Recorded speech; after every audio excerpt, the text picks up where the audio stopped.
Jules Verne's The Mysterious Island, a rare sequel from an author not known for them, and in this case, to 20,000 Leagues Under the Sea, his most famous work.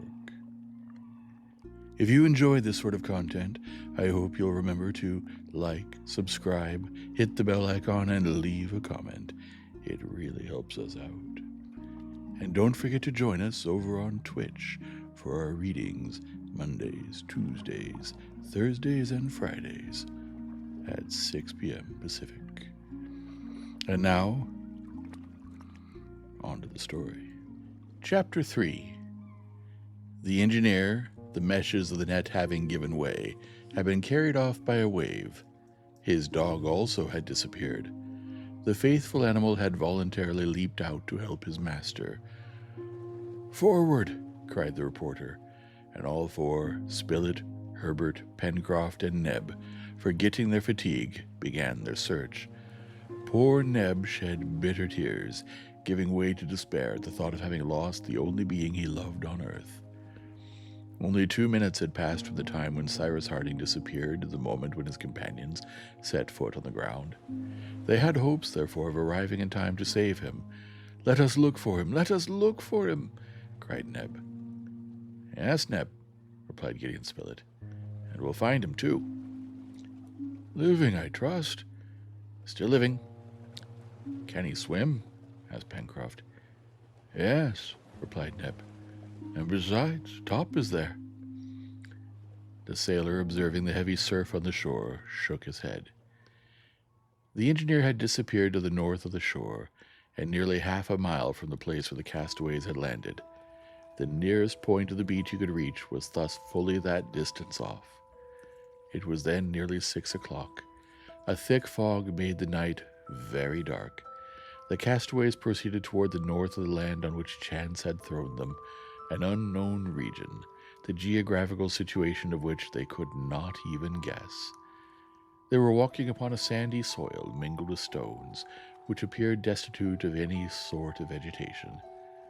The ground, very unequal and rough, was in some places perfectly riddled with holes, making walking extremely painful.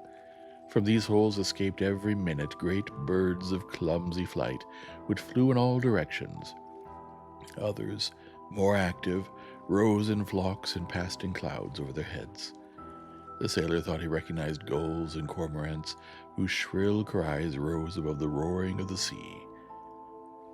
From time to time the castaways stopped and shouted, then listened for some response from the ocean, for they thought that if the engineer had landed and they had been near to the place, they would have heard the barking of the dog Top, even should Harding himself have been unable to give any sign of existence.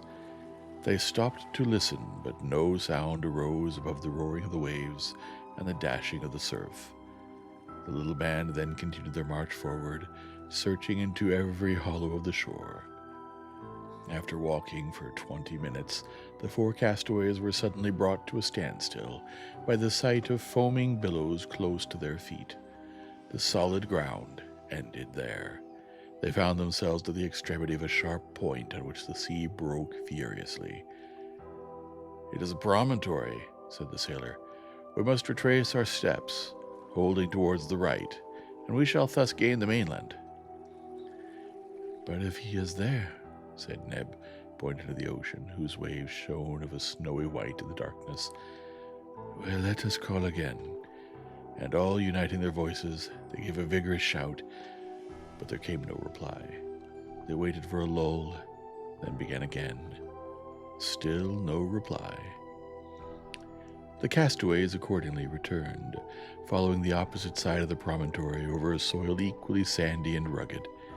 However, Pencroft observed that the shore was more equal, that the ground rose, and he declared that it was joined by a long slope to a hill, whose massive front, he thought, that he could see looming indistinctly through the mist.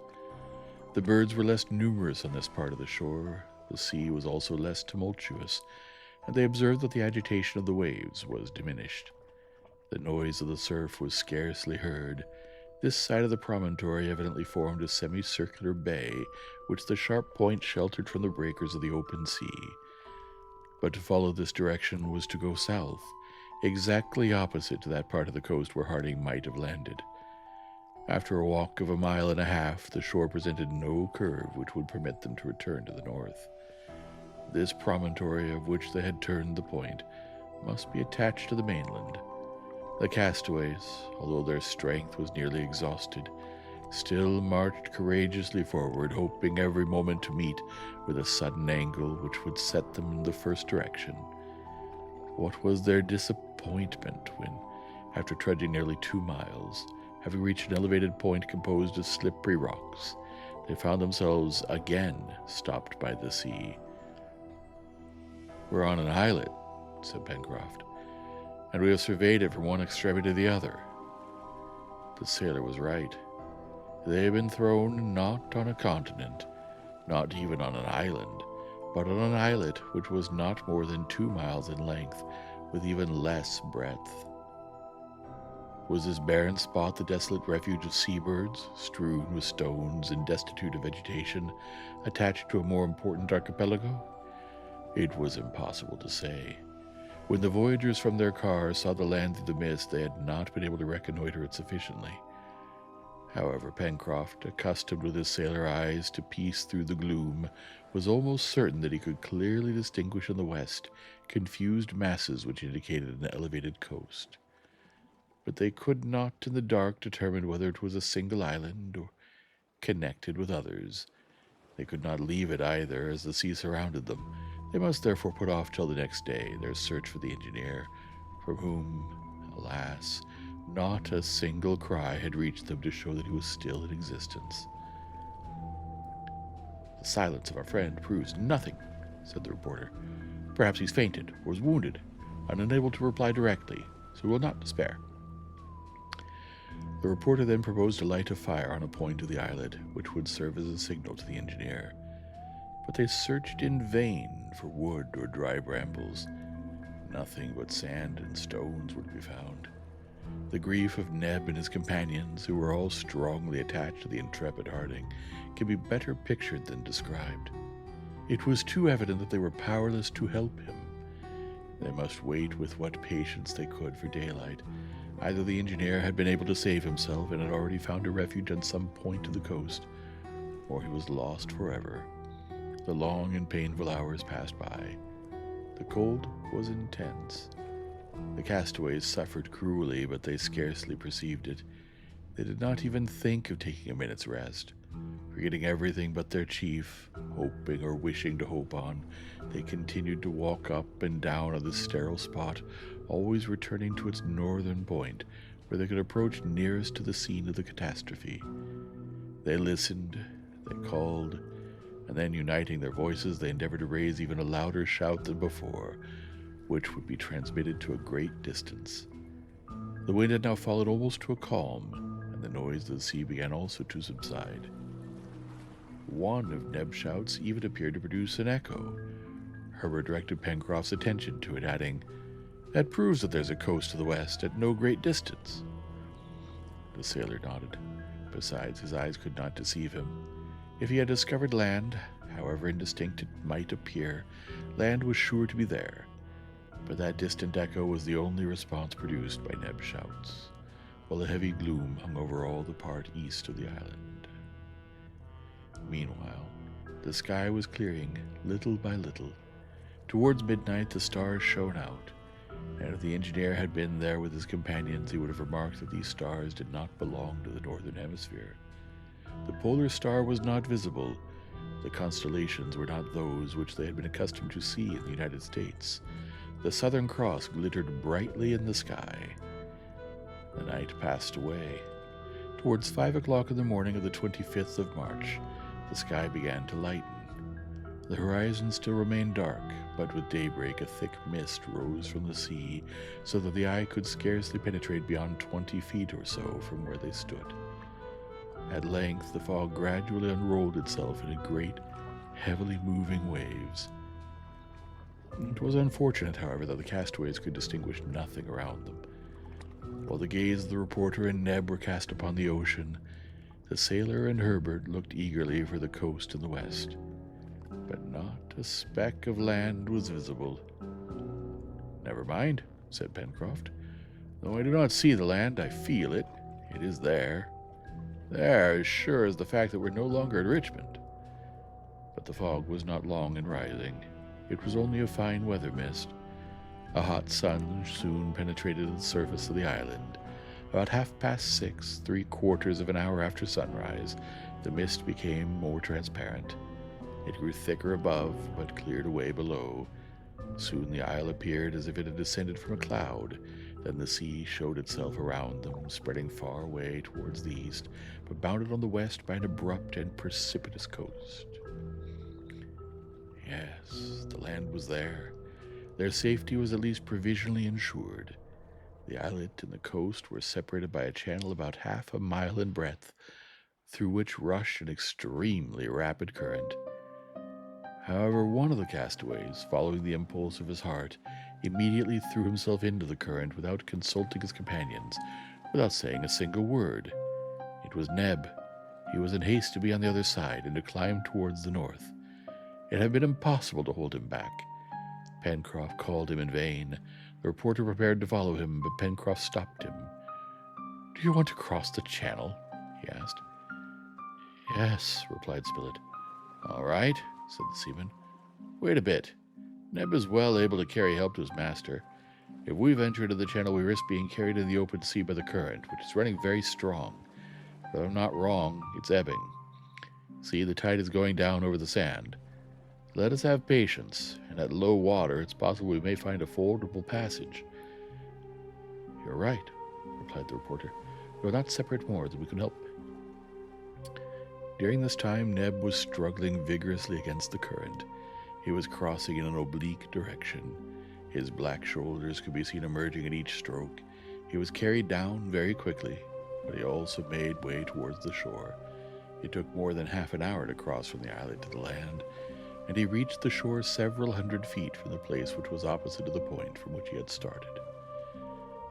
Landing at the foot of a high wall of granite, he shook himself vigorously, and then, setting off running, soon disappeared behind a rocky point which projected to nearly the height of the northern extremity of the islet. Neb's companions had watched his daring attempt with painful anxiety, and when he was out of sight, they fixed their attention on the land where their hope of safety lay, while eating some shellfish with which the sand was strewn. It was a wretched repast, but still it was better than nothing. The opposite coast formed one vast bay, terminating on the south by a very sharp point, which was destitute of all vegetation, and was of a very wild aspect. This point abutted on the shore in a grotesque outline of high granite rocks. Towards the north, on the contrary, the bay widened, and a more rounded coast appeared, trending from the southwest to the northeast and terminating in a slender cape. The distance between these two extremities, which made the bow of the bay, was about 8 miles. 1/2 mile from the shore rose the islet, which somewhat resembled the carcass of a gigantic whale. Its extreme breadth was not more than 1/4 of a mile. Opposite the islet, the beach consisted first of sand, covered with black stones, which were now appearing little by little above the retreating tide.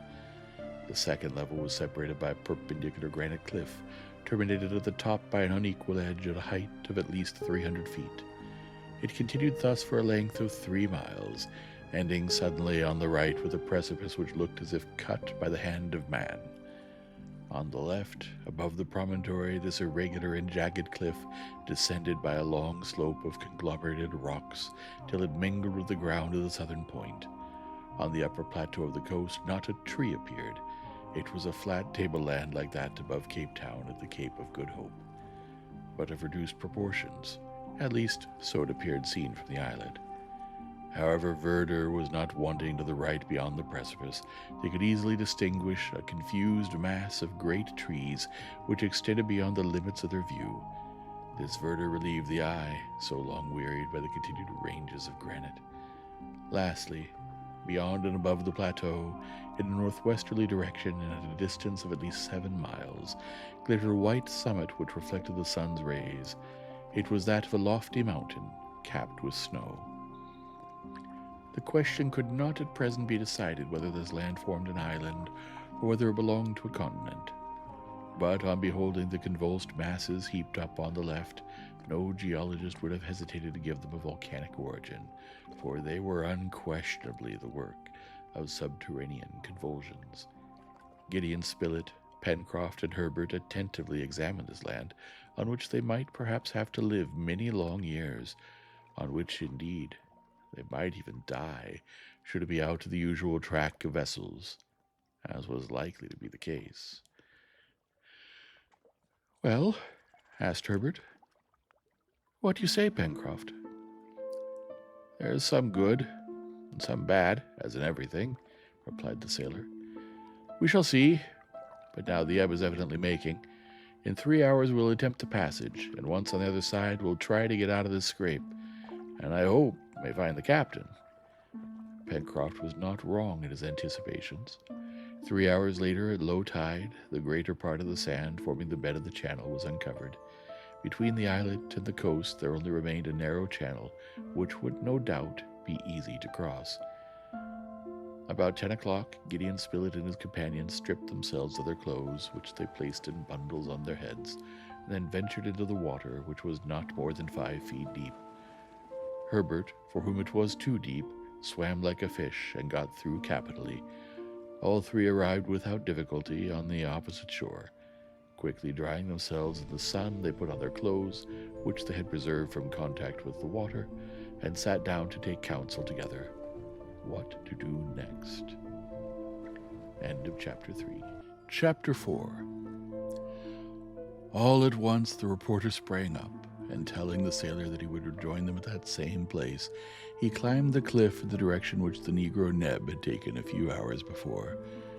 Anxiety hastened his steps, for he longed to obtain news of his friend, and he soon disappeared round an angle of the cliff. Herbert wished to accompany him. "Stop here, my boy," said the sailor. "We have to prepare an encampment, and to try and find rather better grub than these shellfish. Our friends will want something when they come back. There's work for everybody." "I'm ready," replied Herbert. "All right," said the sailor. "That'll do. We must set about it regularly. We're tired, cold, and hungry. Therefore we must have shelter, fire, and food. There's wood in the forest, and eggs and nests. We have only to find a house."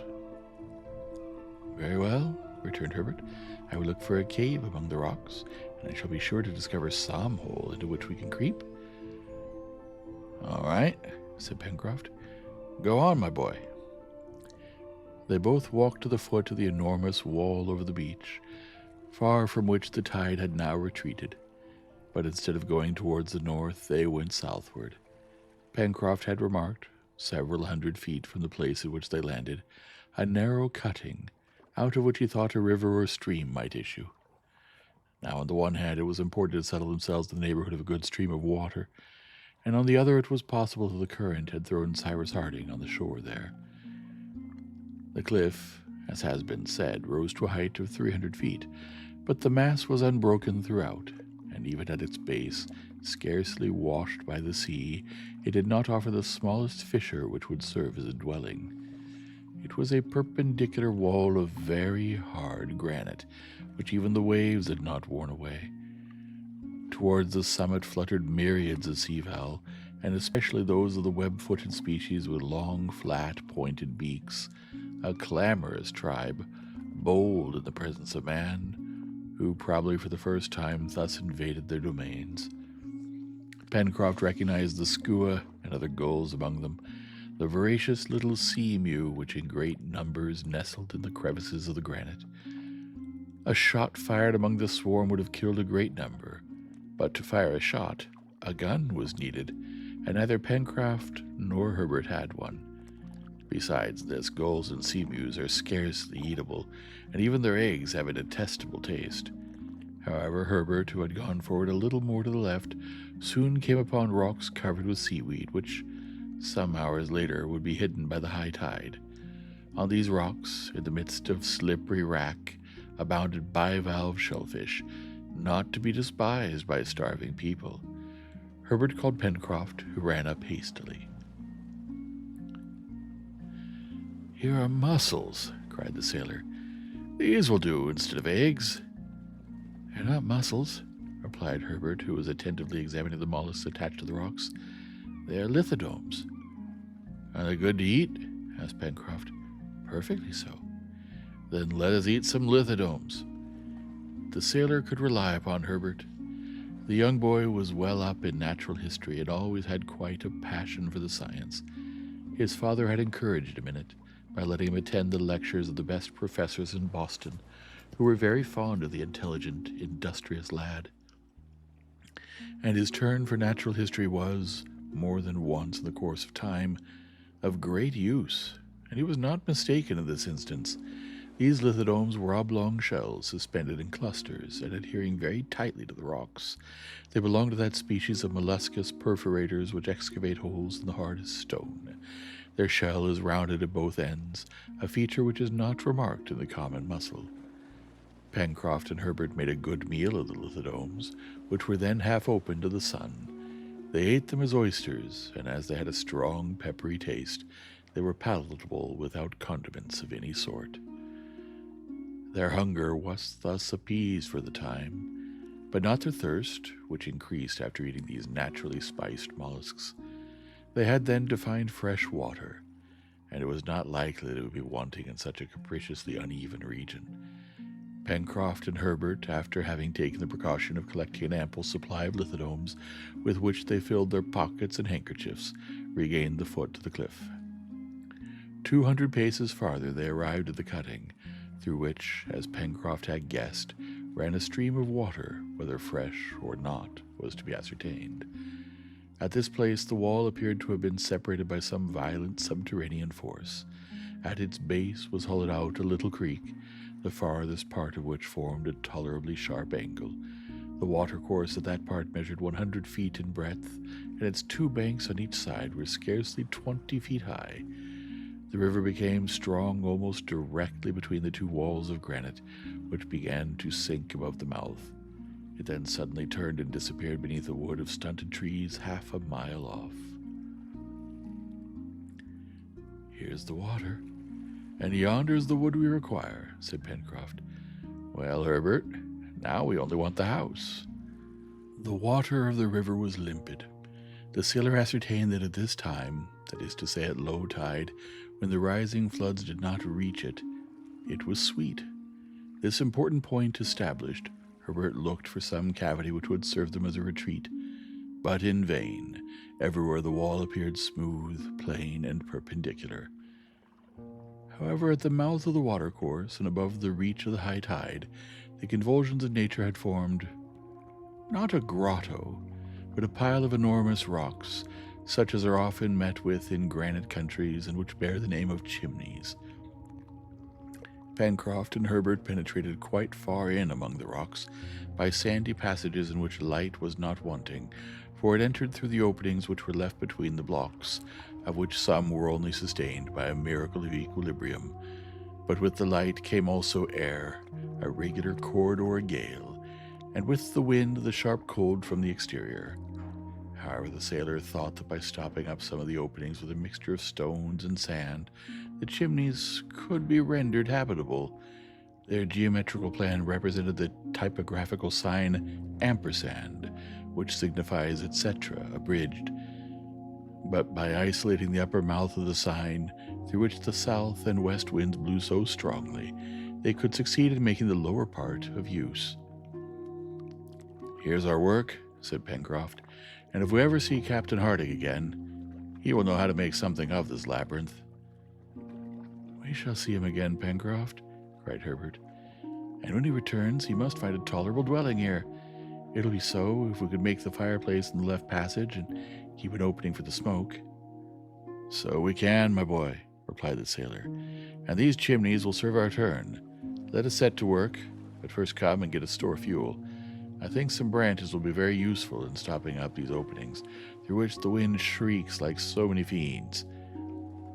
Herbert and Pencroft left the chimneys, and turning the angle, they began to climb the left bank of the river. The current here was quite rapid, and drifted down some dead wood. The rising tide, and it could already be perceived, must drive it back with force to a considerable distance. The sailor then thought that they could utilize this ebb and flow for the transport of heavy objects. After having walked for a quarter of an hour, the sailor and the boy arrived at the angle which the river made in turning towards the left. From this point its course was pursued through a forest of magnificent trees. These trees still retained their verdure, notwithstanding the advanced season, for they belong to the family of coniferae, which is spread over all the regions of the globe, from northern climates to the tropics. The young naturalist recognized especially the deodara, which are very numerous in the Himalayan zone, and which spread around them a most agreeable odor.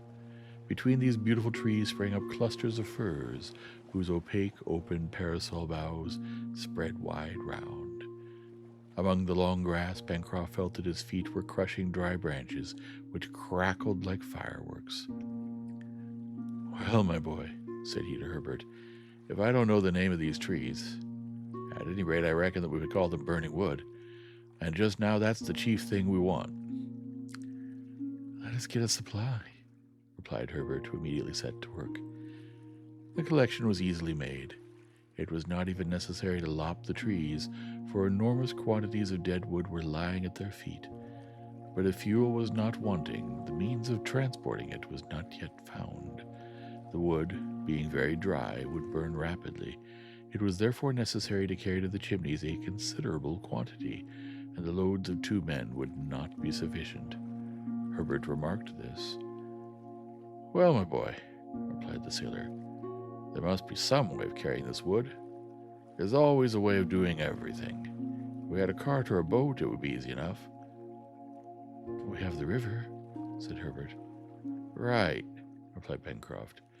"The river will be to us like a road which carries of itself, and rafts have not been invented for nothing." "Only," observed Herbert, "at this moment our road is going the wrong way. The tide is rising." "We shall be all right if we wait till it ebbs," replied the sailor, "and then we will trust it to carry our fuel to the chimneys. Let us get the raft ready." The sailor, followed by Herbert, directed his steps towards the river. They both carried, each in proportion to his strength, a load of wood bound in faggots. They found on the bank also a great quantity of dead branches in the midst of grass, among which the foot of man had probably never before trod. Pencroft began directly to make his raft. In a kind of little bay, created by a point of the shore which broke the current, the sailor and the lad placed some good-sized pieces of wood, which they had fastened together with dry creepers. A raft was thus formed, on which they stacked all they had collected, sufficient indeed to have loaded at least 20 men.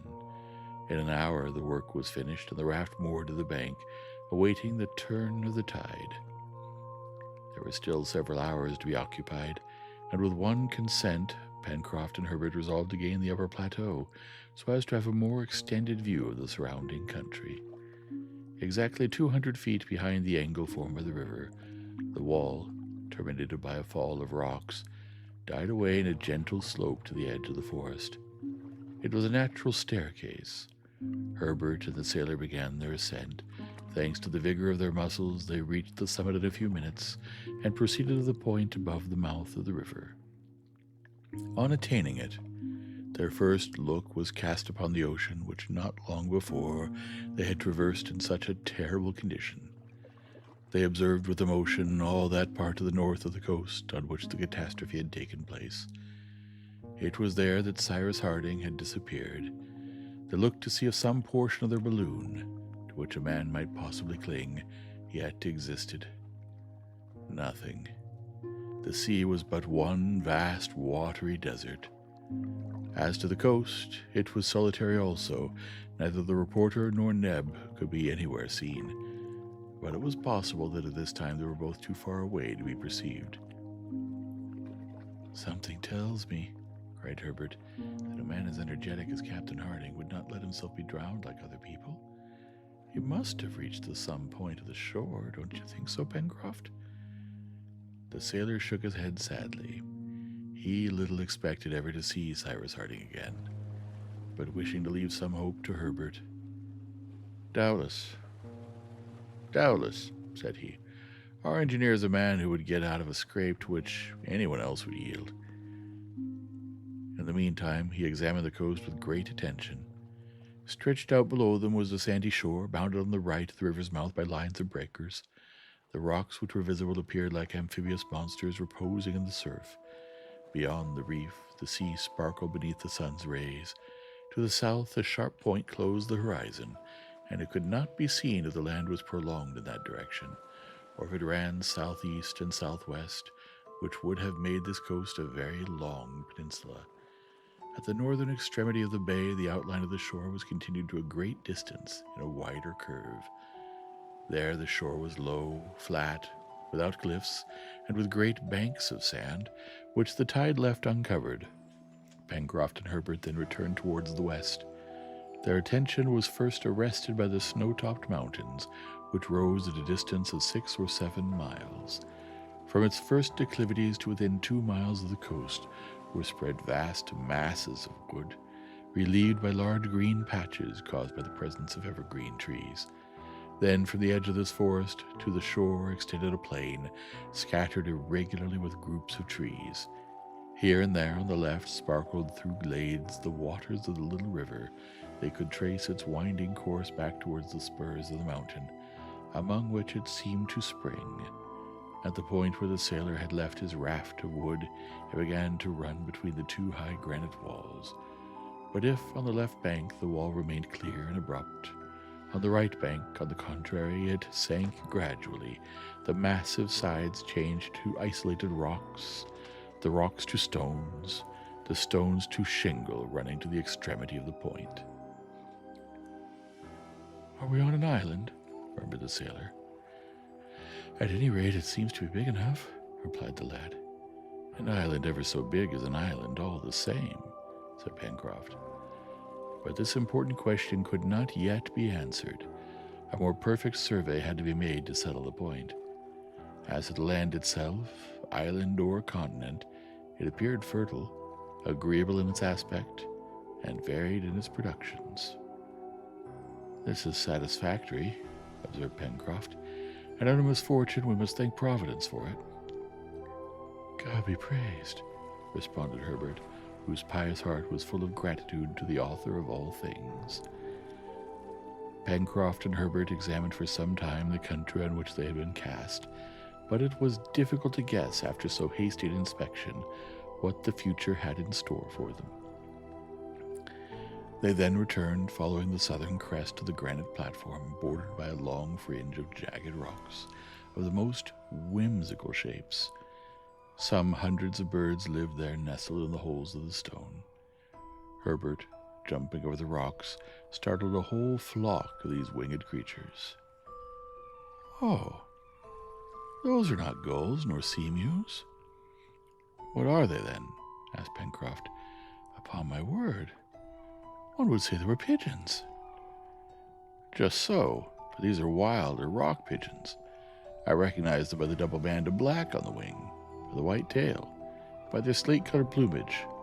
But if the rock pigeon is good to eat, its eggs must be excellent, and we'll soon see how many they may have left in their nests." "We'll not give them time to hatch, unless it's in the shape of an omelet," replied Pencroft merrily. "But what will you make your omelet in?" asked Herbert. "In your hat?" "Well," replied the sailor, "I'm not quite conjurer enough for that. We must come down to the eggs in the shell, my boy, and I will undertake to dispatch the hardest." Pencroft and Herbert attentively examined the cavities in the granite, and they really found eggs in some of the hollows. A few dozen being collected were packed in the sailor's handkerchief, and as the time when the tide would be full was approaching, Pencroft and Herbert began to redescend towards the watercourse. When they arrived there, it was an hour after midday. The tide had already turned. They must now avail themselves of the ebb to take the wood to the mouth. Pencroft did not intend to let the raft go away into the current without guidance, neither did he mean to embark on it himself to steer it. But a sailor is never at a loss when there is a question of cables or ropes, and Pencroft rapidly twisted a cord, a few fathoms long, made of dry creepers. This vegetable cable was fastened to the after part of the raft, and the sailor held it in his hand while Herbert, pushing off the raft with a long pole, kept it in the current. This succeeded capitally. The enormous load of wood drifted down the current. The bank was very equal. There was no fear that the raft would run aground, and before 2 o'clock they arrived at the river's mouth, a few paces from the chimneys. End of chapter 4. Well, they're still alive. Let's see what happens next, shall we? If you've enjoyed this sort of content, I hope you'll remember to hit the like and subscribe, smash that bell icon, and leave a comment. It really helps us out. Good night now.